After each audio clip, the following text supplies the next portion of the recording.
Welcome to our channel. இந்த வீடியோவில் TN TET exam prepare பண்ணுறவங்களுக்கான என்வாமெண்டல் ஸ்டடீஸ் கொஸ்டின்ஸ் தான் பார்க்க போகிறோம். இது ப்ரீவியஸ் இயரில் கேட்கப்பட்ட என்வாமெண்டல் ஸ்டடீஸ் கொஸ்டின்ஸு. நீங்கள் டெஸ்ட் போல கூட அட்டன் பண்ணி பாருங்கள், எத்தனை கொஸ்டின்ஸ்க்கு உங்களால் ஆன்சர் பண்ண முடியுது அப்படிங்கிறத செக் பண்ணிக்கோங்க. இந்த சேனலுக்கு ஃபஸ்ட் டைம் வரீங்கன்னா சப்ஸ்கிரைப் பண்ணிவிடுங்க, பெல் ஐக்கானும் கிளிக் பண்ணிக்கோங்க. அப்போ தான் நாங்கள் போகிற வீடியோ இமீடியட்டாக உங்களுக்கு ரீச் ஆகும். இப்போ வீடியோக்குள்ளே போயிடலாம். இந்தியா டேஷ் உற்பத்தியில் உலகின் 2வது பெரிய உற்பத்தியாளர் ஆகும். 2 செகண்ட்ஸ் டைம் தர ஆன்சர் கெஸ் பண்ணுங்கள், அதுக்கப்புறம் ஆன்சர் பார்க்கலாம்.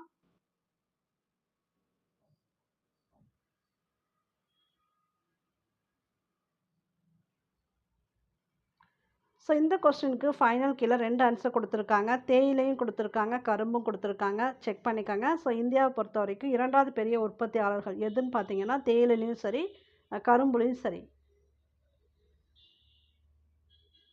சரியான இணையை கண்டுபிடிக்கவும்.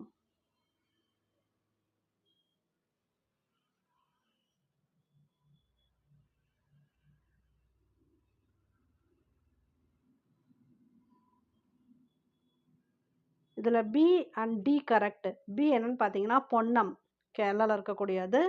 டி பீவார், மாசான், மத்திய பிரதேசம். இவற்றுள் எது சரியாக பொருத்தப்படவில்லை?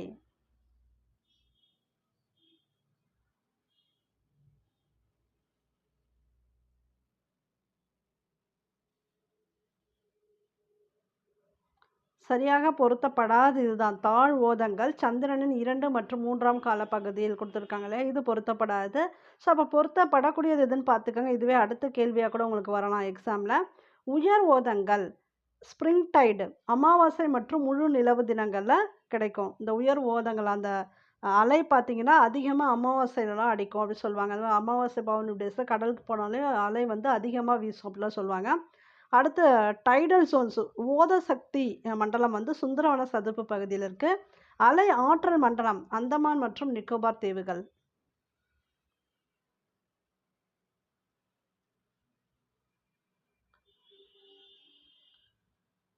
பத்தாயிரத்துக்கும் மேற்பட்ட குதிரைகள் காயலிலும் ஏனைய இந்திய துறைமுகங்களிலும் இறக்குமதியாகின.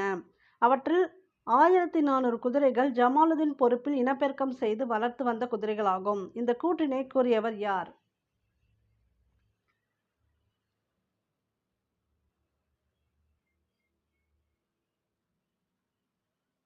வாசப். எந்த குழுக்கள் எந்த கமிஷன்கள் மத்திய மாநில உறவுகள் பற்றி பரிந்துரை செய்தன? இந்த குழுக்கள் பற்றிய கேள்வி வந்து கண்டிப்பாக ஒன்று கேட்குறாங்க, அதனால் தெளிவாக படிச்சுக்காங்க. ஸோ எந்த குழுக்கள் இல்லை கமிஷன்கள் மத்திய மாநில உறவுகள் பற்றி பரிந்துரை செய்தன?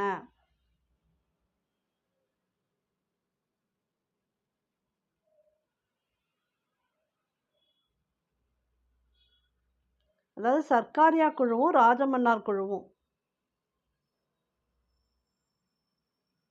இந்தியாவையும் காத்மாண்டுவையும் இணைக்கும் 204 கிலோமீட்டர் சாலையின் பெயர் என்ன?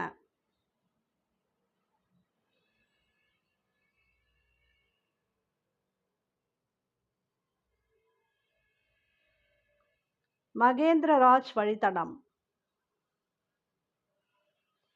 இவற்றுள் எது இந்தியாவில் 3வது அதிக மழை பெறும் இடமாகும்?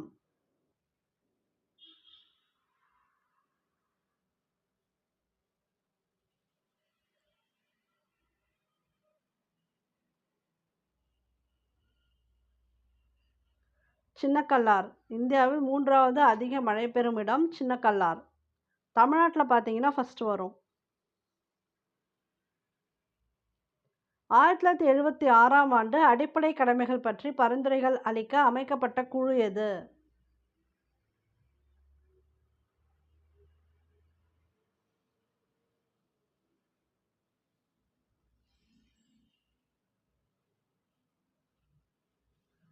சர்தார் ஸ்வரன் சிங் குழு. காஸ்ட்ரோனமி என்பது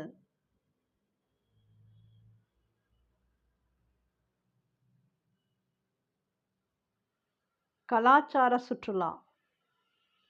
எந்த வகை மரம் மூதாய் என அழைக்கப்படுகின்றது?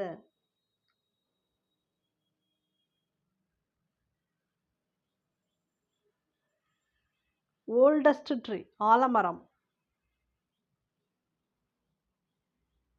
தாவர செல் நுண்ணுறுப்பின் பணியின் அடிப்படையில் கோடிட்ட இடத்தை நிரப்புக. மைட்டோகாண்ட்ரியா செல் சுவாசம். அப்போ ரிபோசோம் எதுக்கு?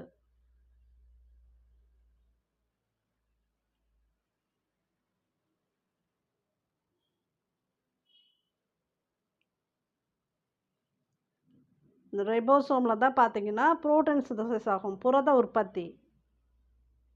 ஒளிச்சேர்க்கைனா குளோரோஃபில், அதெல்லாம் பேசிக் எல்லாருக்குமே தெரியும். அனைத்து புரோகரியேட்டுகளும் மொனிரா என்ற உலகத்தில் வைக்கப்பட்டுள்ளன. ஏன்?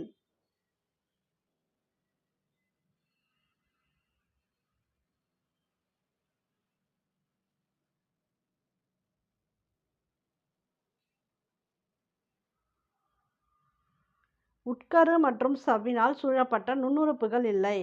உட்கரு கிடையாது, அதனாலேயே அது வந்து புரோகரியேட்டு. ஏன்னா ஒரு நியூக்ளியோல ஸ்ட்ரக்சர், நியூக்ளியஸ்னு சொல்ல முடியாது, ஒரு இம்ப்ரூவ்டு ஸ்ட்ரக்சரும் கிடையாது, கம்ப்ளீட் ஸ்ட்ரக்சர் கிடையாது. ஈகரியட்ஸில் தான் கம்ப்ளீட் ஸ்ட்ரக்சர் உங்களுக்கு இருக்கும். ஸோ இது வந்து அது போல் சவ்வினால் சூழப்பட்ட நுண்ணுறுப்புகளும் புரோகரியட்ஸில் கிடையாது. அதனால தான் அது வந்து மொனிரா என்ற உலகத்தில் வைக்கப்பட்டுள்ளது. பாசிகளில் உள்ள வகுப்பலின் எண்ணிக்கை 4. கொடுக்கப்பட்டுள்ள குறிப்புகளை கொண்டு தொகுதியை கண்டறிக. அதாவது கண்டங்கள் கொண்ட உடல் இருக்கும், தடித்த கைட்டின் உடற்பரப்பு இருக்கும், இணைக்கால்கள் மற்றும் இணையுறுப்புகள், ஆண் பெண் வேறுபாடு உண்டு. இதெல்லாம் எதுக்கு, இந்த 4ல் எதுக்கு இதெல்லாம் வந்து மேட்ச் ஆகும் அப்படிங்கிறத பாருங்க.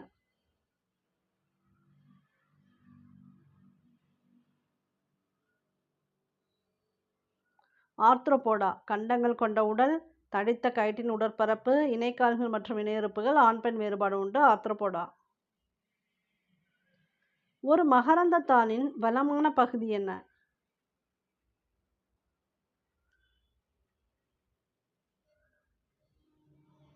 வளமான பகுதி மகரந்த தூள். ஒரு செல் உயிரிகளை கண்டறிக. இந்த ஒரு செல் உயிரி வந்து நிறைய எக்ஸாம்ல கேட்டிருக்காங்க.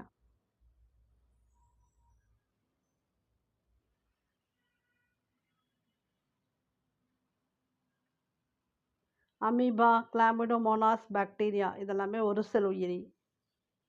ஒருவருக்கு விபத்து ஏற்படும் போது அவர் அவளது மூட்டுகளில் வலியை உணர்வதற்கான காரணம் என்ன?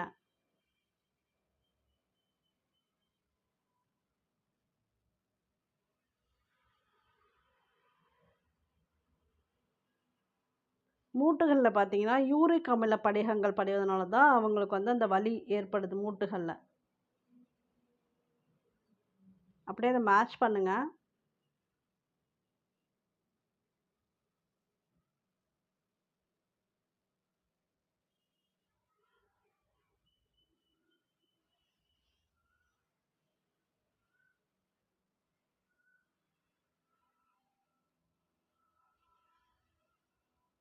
நைட்ரஜன் வந்து 78% அதிகமாக இருக்கக்கூடியது தெரியும். அப்புறம் மந்த வாயுக்கள் பார்த்தீங்கன்னா ரொம்ப கம்மியாக இருக்குது, 0.95%. அப்போ கார்பன் டை ஆக்சைடு எவ்வளோ இருக்குன்னா 4%. ஆக்சிஜனோட லெவல் வந்து 16%. இதுவுமே மேட்ச் பண்ணுங்க.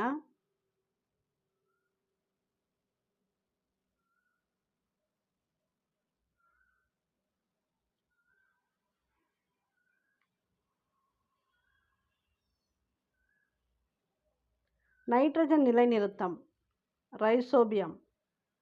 நைட்ரஜன் நிலைநிறுத்தம், இந்த நைட்ரஜன் சைக்கிள் அப்படியே கொடுத்துருக்காங்க. அந்த சைக்கிளில் ஒவ்வொன்றுத்துக்கும் ஒரு ரோல் இருக்கும். பாக்டீரியாவுக்கு அப்புறம் ஃபங்கஸ்க்கும் சிலது இருக்கும், அதை பற்றி அப்படியே கொடுத்துருக்காங்க. நைட்ரஜன் நிலைநிறுத்தம் மெயினாக பார்த்தீங்கன்னா ரைசோபியம். அமோனியாவாதல், அப்புறம் பூஞ்சைகள். அமோனியாவாதல், பூஞ்சைகள். நைட்ரேட் ஆதல், நைட்ரேட் ஆதலுக்கு எது மெயினாக தேவைன்னா நைட்ரோசோமோனாஸ். நைட்ரஜன் வெளியேற்றம், இது வந்து சூடோமோனாஸ்.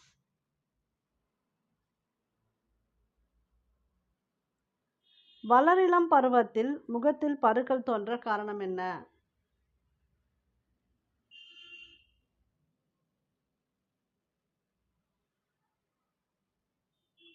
ஆயில் கிளாண்ட்ஸ் இருக்குல்ல, அது வந்து ரொம்ப ஆக்டிவாக இருக்கிறது.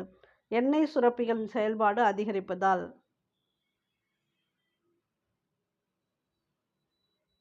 நமது சூரிய மண்டலம் அமைந்திருக்கும் பால்வழி திரளானது டேஷ் என வகைப்படுத்தப்பட்டுள்ளது.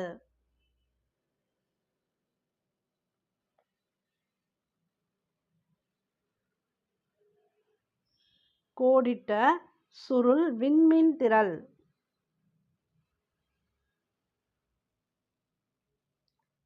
ஒளிச்சேர்க்கையின் சமன்பாட்டில் சரியான வார்த்தைகளை உள்ளீடு செய்க. இந்த எக்ஸ் ஒய் ஜி ஹெச்னா என்னவா இருக்கலாங்கிறத கெஸ் பண்ணி ஆன்சர் பாருங்க.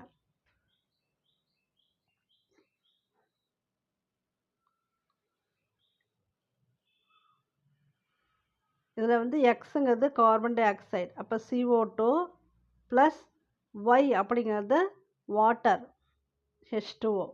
இட் கிவ்ஸ் ஜி அங்கிறது உணவு, ஓகேங்களா. ஹெச்சுங்கிறது ஆக்சிஜன், இங்கே வெளியில் வர்றது ஃபுட்டும் ஆக்சிஜனும் வரும். அதுக்கு என்ன தேவைன்னா சூரிய ஒளியும் பச்சையமும் தேவை. முட்டை மஞ்சள் கருவில் உள்ள கொழுப்பின் நிறை டேஷ் கிராமில்.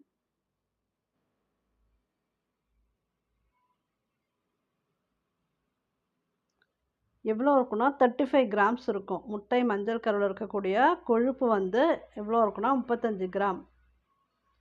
பசுமையில்ல விளைவுடன் தொடர்பு இல்லாத கூற்று எது?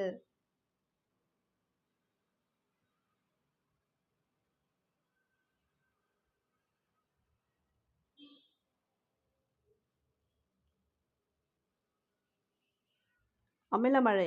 அப்போ தொடர்புடையது என்ன? இந்த பசுமை இல்ல விளைவால் என்னென்னலாம் நடக்குது அப்படிங்கிறதும் கேட்கலாம். பனிமலைகள் மற்றும் பனிப்பாறைகள் உருகுகின்றன, ஏன்னா அந்த டெம்பரேச்சர் அப்படியே டோட்டலாக மாறும். அப்போ பனிமலை பனிப்பாறையெல்லாம் உருகும். மண் அரிப்பு மற்றும் பருவகாலம் சாராத மழை ஏற்படும். உயிரியல் பல்வகைத்தன்மை இழப்பு, ஏன்னா டெம்பரேச்சர் சேஞ்ச் ஆனாலே அந்த டெம்பரேச்சரில் வளரக்கூடிய உயிரினங்கள் வேற எங்கேயாவது போக ஆரம்பிக்கும், அழிய ஆரம்பிக்கும். அதால் டாலரேட் பண்ண முடியாது. ஸோ உயிரியல் பல்வகைத்தன்மை இழப்பு கண்டிப்பாக நடக்கும். பட் ஆசிட் ரெயினுக்கும் இதுக்கும் சம்மந்தம் இல்லை. பின்வருவனவற்றில் எது சயாடு பயிராகும்?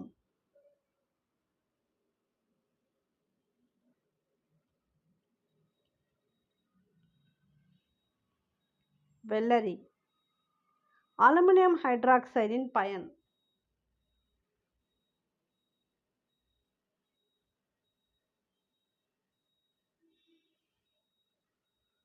அமில நீக்கி. கீழ்கண்டவற்றுள் எது அமிலத்தன்மை உடையது?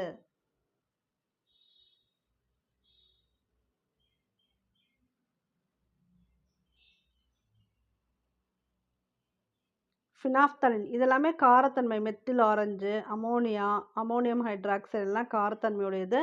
பட் ஃபினாப்தலின் வந்து அமிலத்தன்மை உடையது. மின்னியலில் கீழ்கண்ட சமன்பாடுகளில் எது தவறானது?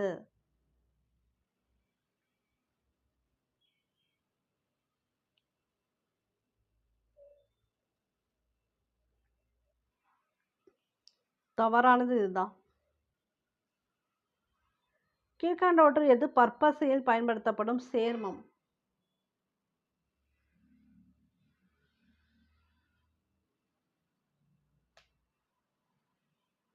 Fluorine. A is equal to V minus U divided by T.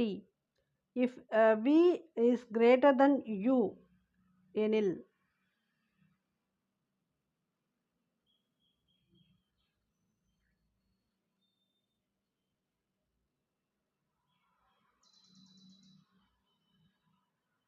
V positive, ஏவும் பாசிட்டிவ்.